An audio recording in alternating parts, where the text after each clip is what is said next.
She thought it was just a deal. 9 months of carrying his child in exchange for a new life. But the moment the baby cried for the first time, everything changed. What was the millionaire hiding? Hi. Today I will tell you a story titled, Millionaire Paid Homeless Woman to Carry His Baby. But when she gave birth, he disappeared without a word. But first, please write, I'm ready in the comments. For those who like and subscribe, I pray that blessings will find you in unexpected ways. Nina stood on the corner of a busy street, soaked in rain, clutching a cardboard sign that read, "Will work for food." Her hands trembled, not just from the cold, but from the hopelessness that wrapped around her like a second skin. A black luxury car pulled up, the tinted window rolled down. A man in a tailored suit stared at her with unreadable eyes. "You," he said calmly, "what's your name?" She blinked. "Nina? Why?" He stepped out, a tall black man in his 30s, polished shoes splashing in the puddles. "My name is Malik. I'm a businessman, and I have a proposition for you." Inside a private lounge, Nina, wrapped in a blanket, listened in disbelief. Malik placed a contract on the table.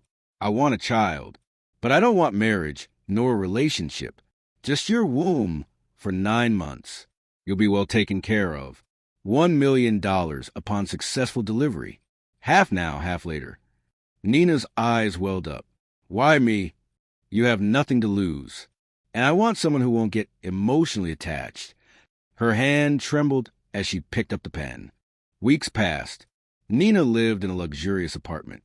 Fresh food, hot showers, a personal doctor. At night, she stared at her growing belly, whispering to it, "I'm doing this for us. Just a few more months." But part of her heart had already started to change. She was no longer just a carrier. She was a mother. Malik visited once a month. He always stayed distant. No questions about her feelings, just medical updates. "Everything progressing well?" he asked one evening. "Yes," Nina replied softly. "Do you ever wonder what she'll look like?" He paused. "That's not important, as long as she's healthy." Nina felt something crack inside her chest. It was time. Nina's contractions had started in the middle of the night, the pain sharp and relentless. She gripped the sides of the hospital bed, breathing heavily, her mind racing. Her eyes scanned the room, expecting Malik to rush in any minute, but he wasn't there. He hadn't shown up for weeks. The nurse smiled sympathetically. "Don't worry. Everything will be fine." But Nina couldn't shake the feeling of abandonment. This was his child, but where was he now? The baby arrived early morning, a healthy baby girl with a full head of dark hair. As soon as the baby's first cry filled the room, Nina's heart melted. Tears streamed down her face. This little life, she was everything. But just as she was about to hold her, the door opened. Malik stood in the doorway, his cold eyes scanning the room. He didn't even smile. "You did well," he said curtly, his tone like ice. "But I don't have time to stay." Nina's heart dropped. You came?" "Yes," he replied, walking in and standing beside her bed, his expression still unreadable. "I came to make sure the deal was done." Malik paid for medical bills, signed the papers, and left. He didn't even hold the baby. For the next few days, Nina stayed in the hospital, recovering. She spent every minute with her baby, pouring all her love into the tiny girl who had stolen her heart. But when it was time to leave, the car Malik promised never showed. Instead, a van from a local orphanage arrived.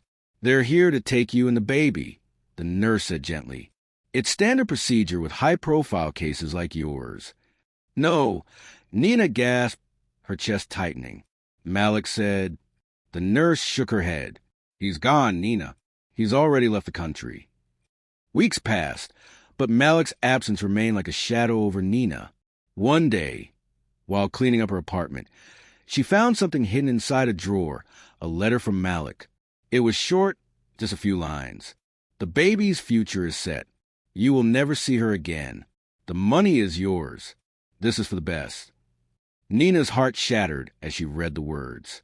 The man who had promised her a new life had deceived her. The baby, she wasn't even his real priority. Nina refused to accept it. The money meant nothing. She wanted her child. Every night, She searched online. Hospital records. Private agencies. Any name linked to Malik. But it had vanished. No phone, no address, no trace.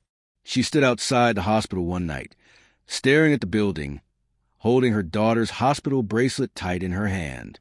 "I know you're still out there," she whispered, "and I will find you." Out of desperation, Nina visited a lawyer who had once helped homeless shelters. She showed him the contract. He frowned. "This isn't just a surrogacy agreement. Look closer."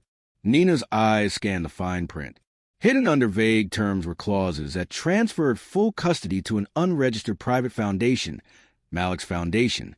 The lawyer leaned in. He didn't want a child. He wanted ownership. Nina felt sick.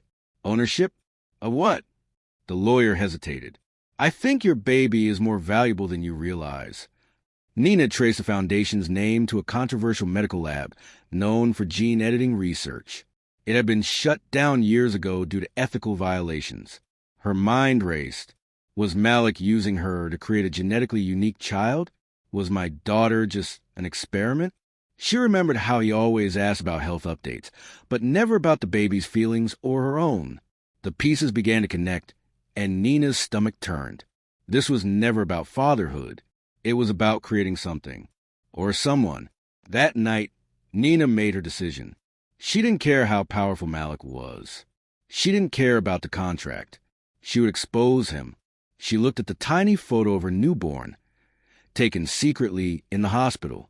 "You're mine," she whispered. "Not his. And I'm coming for you." Her eyes burned with fire. Malik had made one mistake. He underestimated a mother's love. Nina followed every lead she could, using what little money she had left. Eventually, it brought her to a countryside mansion surrounded by high fences and security cameras. No nameplate, no public records. But inside, she knew was her child. She watched from the woods, heart pounding, as a nurse walked past one of the tall windows, holding a baby that looked just like her. "That's her," Nina whispered, tears welling up. "That's my baby." She broke into a small cabin nearby and hacked into the security feed. What she saw chilled her to the bone. The baby was being cared for in a sterile, high-tech nursery, surrounded by scientists, not family. A voice over the intercom said, "Subject 47 has stabilized. Her cell composition is adapting faster than expected." Nina gasped. Subject 47? They didn't even call her by her name. She snuck onto the property at night. Every step was dangerous. But when she reached the nursery's glass window, she froze. Her baby was inside, bigger now, maybe 6 months old, smiling, babbling. But then another figure appeared inside. Malik. He looked older, colder, and yet he stared at the baby with a strange look, not of love, but of pride, as if she was a successful project. Suddenly, Nina felt a cold hand on her shoulder. She turned. Malik stood there with 2 guards behind him. "You shouldn't be here," he said quietly. "That's my daughter." Nina screamed. "She's not your experiment." Malik didn't flinch. "She's more than you can understand. You agreed to the terms. Walk away, Nina, or I'll make sure you disappear too." But Nina didn't move. Her eyes locked with his. "You don't scare me anymore." Nina knew she couldn't wait. She had one shot to get her baby out. She studied the patrol shifts, memorized guard movements, and waited for the one night a storm would roll in, masking her escape. Inside her bag, she carried nothing but a baby blanket, a flash drive with all the footage and raw courage. This isn't just about saving her. It's about stopping him.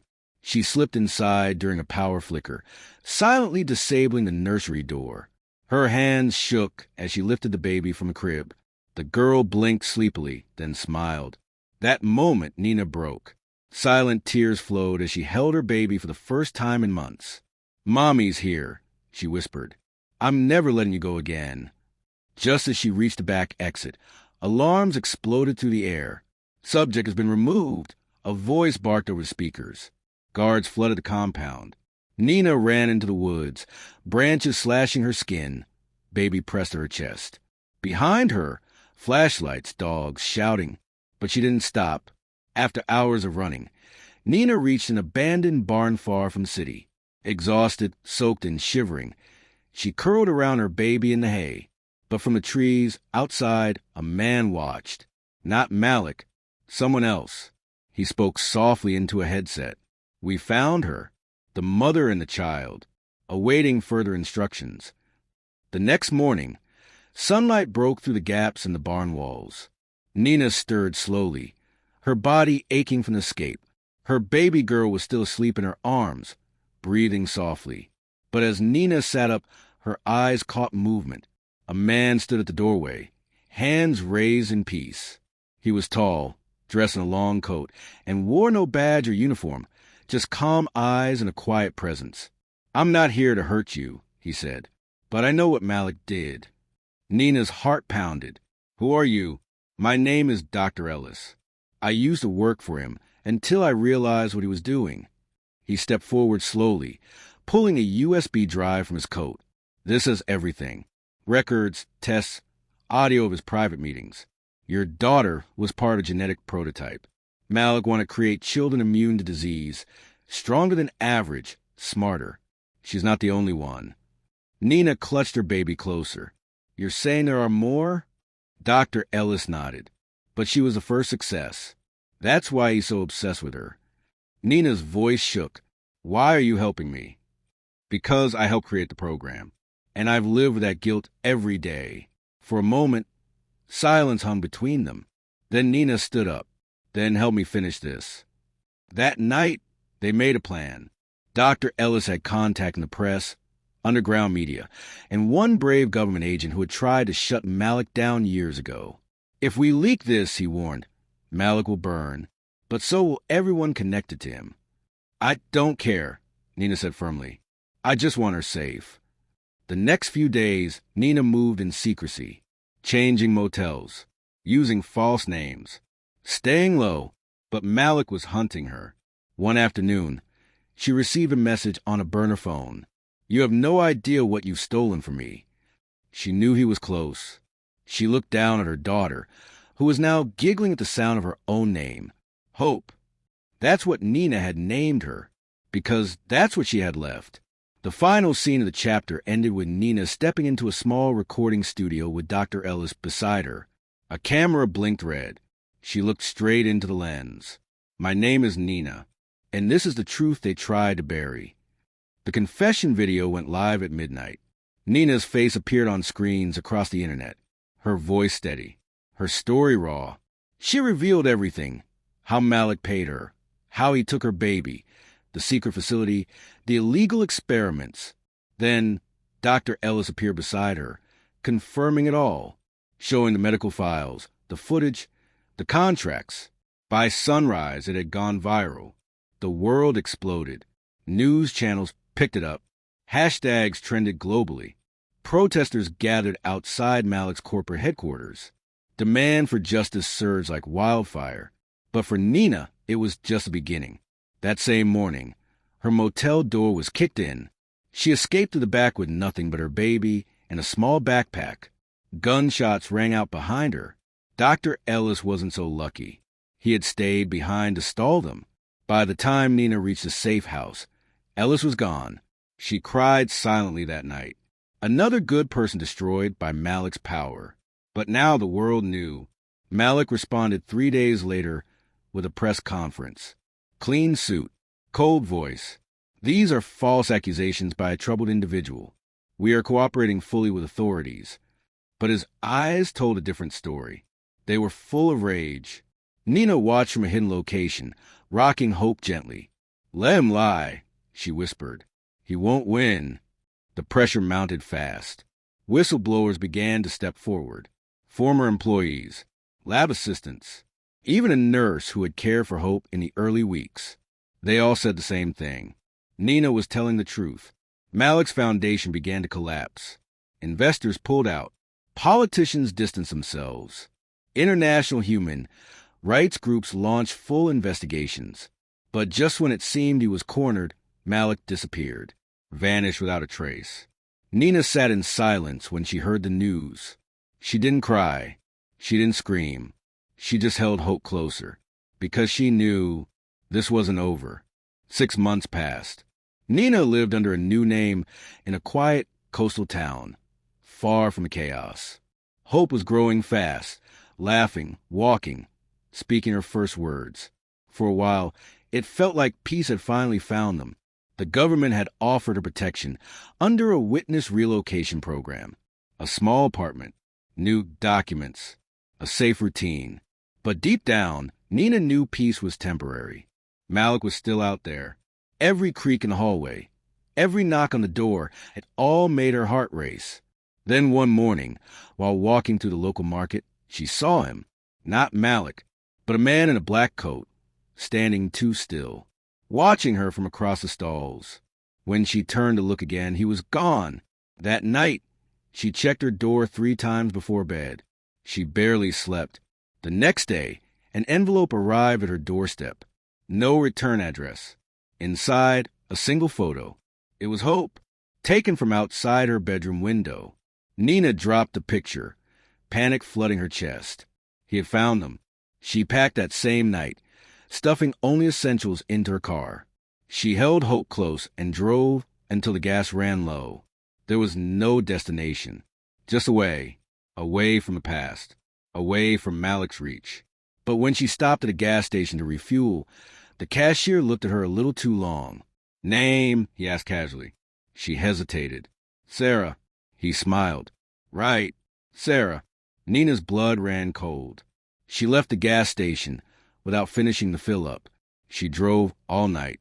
The next morning, she reached out to the only person left she could trust, one of the old whistleblowers who had testified on her behalf, a woman named Malia, who now ran a shelter for exploited women and children. Malia welcomed her with open arms. "You're not safe," Malia said softly, "but you're not alone anymore."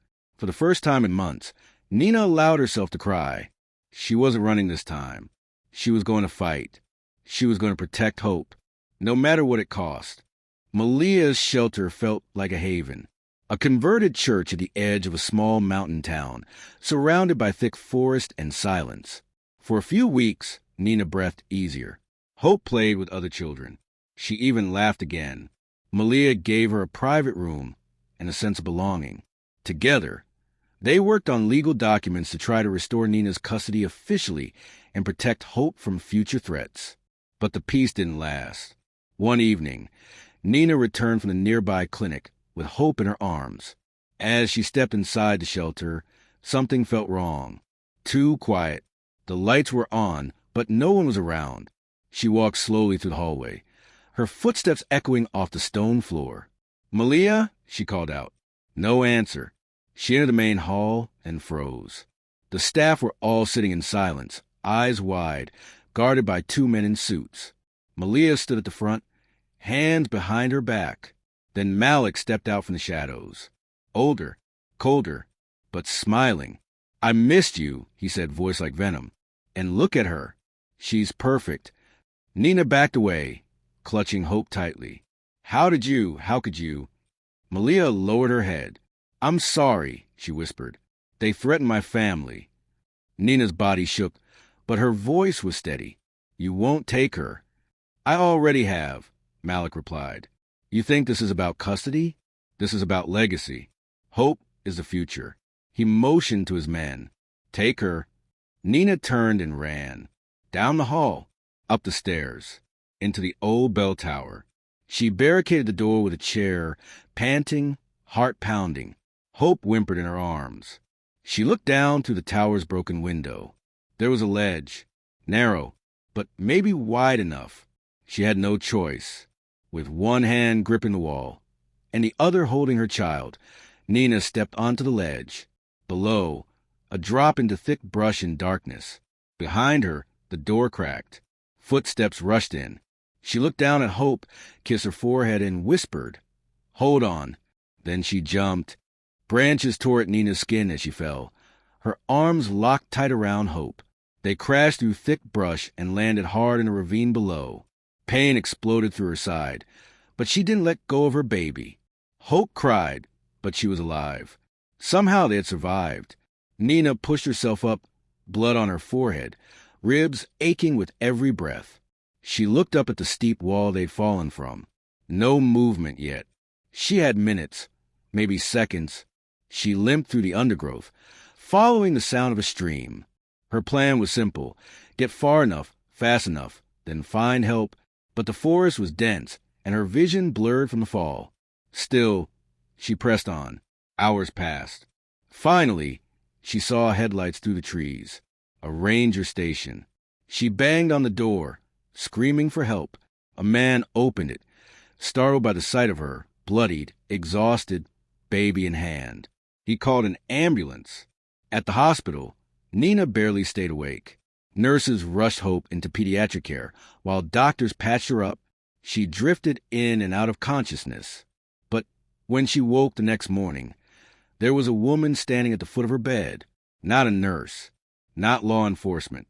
She wore a sharp suit, a badge around her neck. "My name is Agent Marla Dean, Homeland Security." Nina tensed. "If you're here to take her—" "I'm here to stop him," the agent said. "We've been tracking Malik for months. Your video started it. But what just happened, that confirms everything." She leaned in closer. "We want to take him down. But we need you to testify. Not just in court, in front of a global tribunal." Nina looked at her baby, now asleep in a crib beside her hospital bed. She thought of all the nights they'd run, all the times she'd almost lost her, and then she said 2 words: "I'm in." The next months were a storm of legal preparation, protection protocols, and press coverage. Malik had vanished again, but this time his network was crumbling. One by one, his partners were arrested, his offshore accounts frozen, his project dismantled. Nina's testimony became the headline of the decade. The girl once paid to carry a billionaire's child had exposed one of the darkest secrets in biomedical history. But even after all of it, Malik still wasn't found. Until one morning, a package arrived at Nina's door. Inside, a small box and a photo. It showed Malik, dead in a river, bullet wound in his chest. Eyes still open. No note, no fingerprints. Just a single word written on the back of the photo: "Justice." Nina stood silently, holding the photo. Then she walked outside, where Hope was playing in the grass, sunlight on her face. And for the first time in a long, long time, Nina felt safe.